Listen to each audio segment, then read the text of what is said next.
HOD ম্যামের কাছে graduation cap আর gift পেয়ে কিন্তু আমি খুব খুশি হয়ে গেছিলাম। আর এই গ্র্যাজুয়েশন ক্যাপ আর গিফটটা কিন্তু আমি তোমাদেরকে বাড়ি গিয়ে দেখাবো।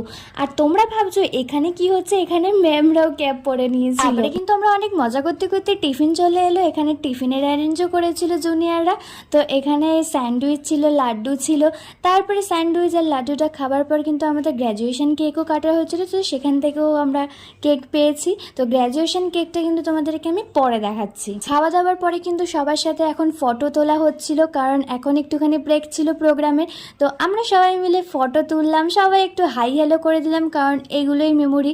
আবার আমাদের কবে দেখা হবে না দেখা হবে আমরা কেউ জানি না, তার জন্য আমরা এই দিনটা ফুল মজা করেছি। আর এই স্মৃতিটুকু রেখে দেওয়ার জন্য আমি কিন্তু ব্লগ করেছি।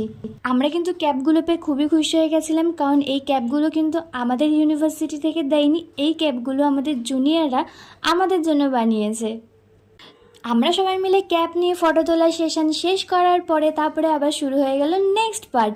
এখন আমাদের এইচওডি আমাদের একটা আবৃত্তি শোনাচ্ছিল, আর এখানে ছিল গিফটটা আর চকলেটটা আর পেনটা।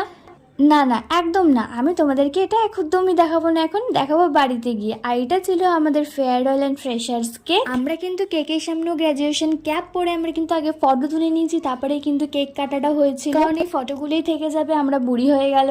তো অনেক মজা করে নিয়েছি। আর এখানে লাস্টে দিয়ে দিলাম আমাদের টিফিনগুলো। তো বাই।